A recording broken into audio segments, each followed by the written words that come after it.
இந்த படம் வந்து தனுஷோட இயக்கத்தில் வருதா இல்லை யாரோட இயக்கத்தில் சார் இந்த படம்? தனுஷ் இயக்கத்தில் வரல, வேற ஒருத்தர் இயக்கத்தில் வருது. இயக்கத்தில். ஆனால் அப்போ வந்து அப்போது ப்ரொடியூசர் சைடில் தான் சார் மிஸ்டேக்காக இருக்க முடியும். ஏன்னா ஆல்ரெடி பாதி ஷூட்டிங் நடந்து இவங்க தான் ஸ்டாப் பண்ணியிருக்காங்க. அப்போ இவருக்கு இல்லை கமிட்மெண்ட்டை இவர் பார்த்துட்டு இருக்கிறப்ப இப்போ தனுஷ் மேலே கேஸ் போடுறதுக்கான தேவையே இல்லை. இப்போ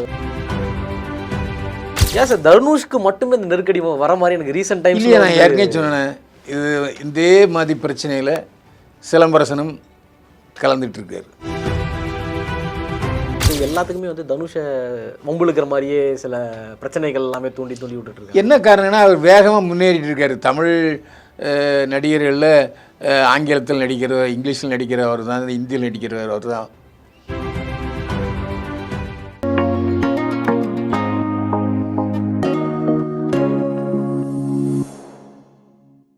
ஜெம் சினிமாஸ் நேயர்களுக்கு வணக்கம். நான் உங்கள் விஜய் அபிஷேக். இன்றைக்கி நம்ம ஜெம் செலிபிரிட்டி டாக்ஸில் யார் கூட இருக்குன்னு பார்த்தீங்க அப்படின்னா நம்மளோட திரைப்பட விமர்சகர் மற்றும் நடிகராக இருக்கக்கூடிய பைல்வான் ரங்கநாதன் சார் கூட தான் இருக்கோம். சார் வணக்கம் சார்.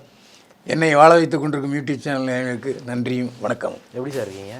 என்ன நல்லா இருக்கேன்ட்டீங்க. எப்போ இப்படி தானே சொல்லுவீங்க? இந்த வாட்டி என்ன ஒரு மாற்றம் ஒன்றே மாறாததா சார்? மாற்றம் சார், இந்த வாட்டி மாற்றம் கூட எப்போ இப்படி தான் இன்றைக்கி வந்து நல்லா இருக்குன்னு வாயால் சொல்லியிருக்காங்க. எனக்கு ஆச்சரியமாக கேள்வி பார்த்துக்கிறேன், வலிக்குது, நிஜம்தான். ஓகே சார், அதாவது இந்த February 14 வந்து தனுஷ் அவர்களுக்கும் முன்னாள் தாக்கூர் அவர்கள் கல்யாணம் அப்படின்னு சொல்லி ஒரு ரூமர் ஒன்று வெடிச்சிட்டு இருந்துச்சு. அதை தொடர்ந்து அதுவும் ஃபேக் அப்படின்னு தெரிஞ்சு போச்சு. இதே நேரத்தில் வந்து தேனண்டல் ஃபிலிம்ஸ் வந்து தனுஷ் மேலே வந்து ஒரு கேஸ் போட்டிருக்கிறதா ஒரு தகவல் ஒன்று வெளியே வந்திருக்கு. அதாவது அவங்கள்ட்ட 20 கோடி வாங்கி படம் பண்ணி கொடுக்குறதாகவும் சொல்லி இன்னும் எந்த ஒரு வேலையுமே செய்யலை அப்படின்றனால நோட்டீஸ் கொடுத்துருக்காங்க. இதை பற்றி என்ன சார் நினைக்கிறீங்க? இது வந்து ஒரு தரப்பு மேலே மட்டும் நம்ம குறை சொல்ல முடியாது. என்ன காரணம்னா, இப்போ ஒரு நடிகர் வந்து கால் ஷீட் கொடுக்குறாரு. அந்த கால் ஷீட்டை பயன்படுத்த வேண்டியது தயாரிப்பாளருடைய கடமை. ஒருவேளை தயாரிப்பாளர்களுக்கு பொருளாதார நெருக்கடி, வேறு ஏதாவது சோதனைகள் வந்ததுன்னா அந்த கால் ஷீட்டை பயன்படுத்தாமல் போவாங்க. அப்போது அந்த கால் ஷீட்டை போஸ்ட்போன் பண்ணி இன்னொரு சமயத்துக்கு கேட்பாங்க. அது கொடுக்க முடியலன்னா கஷ்டமாக போயிடும். ஏன்னா ஒரு நடிகர் தொடர்ந்து படங்களுக்கு கால் ஷீட் கொடுத்துருப்பாரு. இப்போ தனுஷ் போன்ற நடிகர்கள், பெரிய நடிகர்கள் தொடர்ந்து கால் ஷீட் கொடுத்துருப்பாங்க. அப்போது அந்த படத்து பேர் ருத்ரன். தேனண்டால் ஃபிலிம்ஸ், முரளி ராமநாராயணன் தயாரிப்பில் ருத்ரன் ஒரு படம். அந்த படத்துக்கு கிட்டத்தட்ட பாதி படம் முடிஞ்சிருச்சு. அந்த சமயத்தில் தேனண்டால் ஃபிலிம்ஸு பொருளாதார சிக்கலில் மாட்டிக்கிட்டாங்க. அதனால் படப்பிடிப்பு நடத்த முடியாமல் போய்விட்டது. இதுக்கு தேனாண்டால் ஃபிலிம்ஸ் பொறுப்பேற்க வேண்டுமா, தனுஷ் பொறுப்பேற்க வேண்டுமான்னா அது சிக்கலான கேள்வி. என்ன காரணம்னா, இப்போ பலர் வந்து அரசாங்க ஊழியர்கள், சில கார்ப்பரேட் ஊழியர்கள், தனியார் நிறுவனங்கள் எல்லாம் பார்த்திங்கன்னா மாத சம்பளம், வாரத்துக்கு ஒரு நாள் லீவு இருக்கலாம், அப்படித்தான். ஆனால் இது வந்து சினிமா நடிகர் என்பது கான்ட்ராக்ட் ஒர்க்கு, வேலை பார்த்தா தான் சம்பளம். அப்போது அவங்க தொடர்ந்து வேலை பார்த்துட்டு இருக்கணும். மார்க்கெட் எப்போது குறையும், எப்போது ஓஹோன்னு போகும்னு சொல்ல முடியாது. மார்க்கெட்டுக்கு தகுந்தபடி சம்பளம் ஏறிக்கிட்டு இருக்கும். இந்த சூழ்நிலையில் தேனாண்டால் ஃபிலிம்ஸு ஷூட்டிங் நடத்தலைன்னா அதுக்கு தனுஷ் காரணமாக, தேனாண்டால் ஃபிலிம்ஸ் காரணமாக? அப்போது அந்த பிரச்சனையை அவங்க வந்து தயாரிப்பாளர் சங்கத்தை கொண்டு போவாங்க. அப்போ தயாரிப்பாளர் சங்கத்தில் இது பஞ்சாயத்து பேசப்படும்.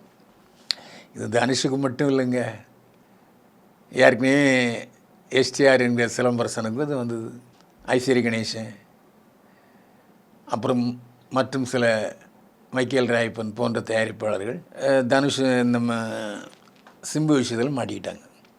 பஞ்சாயத்து நடந்தது. இதில் வந்து சினிமாங்கிறது ஒரு தொழில் அங்கீகரிக்கப்படவில்லை. அப்போ நீங்கள் வந்து கோர்ட்டுக்கு போனாலும் இந்த மாதிரி நான் உங்களுக்கு கால் ஷீட் கொடுத்தேன், அவங்க அதை பயன்படுத்தலைன்னா அதை கேட்டுப்பாங்க கோர்ட்டார். அப்போது 20 கோடி ரூபாய் இப்போ நஷ்டஈடு கேட்குறாங்க. இது மறுபடியும் கால் ஷீட் கொடுக்கலாம். மறுபடியும் கால் ஷீட் கொடுக்கும்போது இப்போது தனுஷுக்கு என்ன மார்க்கெட்டு, அப்போது ருத்ரன் படத்தினுடைய ஷூட்டிங் நடக்கும்போது என்ன மார்க்கெட்டு, இதெல்லாம் பேசி ஒரு பஞ்சாயத்து தான் பண்ண முடியுமே தவிர எடுத்தங்க அழுத்தங்கள்லாம் பேச முடியாது. தனுஷ் மேலேயும் குறை சொல்ல முடியாது, தேனாண்டால் ஃபிலிம்ஸ் மேலேயும் குறை சொல்ல முடியாது. இப்போ இந்த படம் வந்து தனுஷோட இயக்கத்தில் வருதா இல்லை யாரோட இயக்கத்தில் சார் இந்த படம்? தனுஷ் இயக்கத்தில் வரல, வேற ஒருத்தர் இயக்கத்தில் வர்றது. ஓகே, அவரோட இயக்கத்தில். ஆனால் அப்போ வந்து அப்போது ப்ரொடியூசர் சைடில் தான் சார் மிஸ்டேக்காக இருக்க முடியும். ஏன்னா ஆல்ரெடி பாதி ஷூட்டிங் நடந்து இவங்க தான் ஸ்டாப் பண்ணியிருக்காங்க. அப்போ இவருக்கு இல்லை கமிட்மெண்ட்டை இவர் பார்த்துட்டு இருக்கிறப்ப இப்போ தனுஷ் மேலே கேஸ் போடுறதுக்கான தேவையே இல்லை. இப்போ இல்லை எங்களுக்கு நஷ்டம் ஏற்பட்டிருக்கு, பேசி கொடுங்கன்னு சொல்லுவாங்க, அவ்வளோதான். இது ஒன்றும் கோர்ட்டுக்கு போன மாதிரி தெரியல. தயாரிப்பாளர் சங்கத்தெல்லாம் கொடுத்துருக்காங்கன்னு நினைக்கிறேன். ஸோ அப்போ வந்து மேக்ஸிமம் பஞ்சாயத்து பேசி அவங்களுடைய வாய் வார்த்தையிலேயே முடிச்சுவாங்க.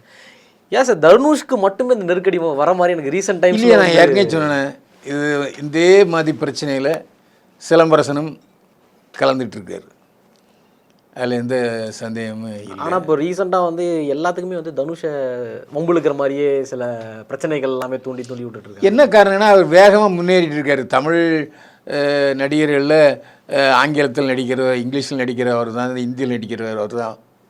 மிருனால் தாக்கூரோட கிசு வர்றது தான் அவர் தான். ரெண்டாவது அவர் கதை வசனகர்த்தா, இயக்குனர், தயாரிப்பாளர், சகலகலா வல்லவர். அதனால் கொஞ்சம் பொறாமைகள், போட்டி பொறாமை இருக்கும் அந்த இதில். இதெல்லாம் சினிமாவில் சகஜம்.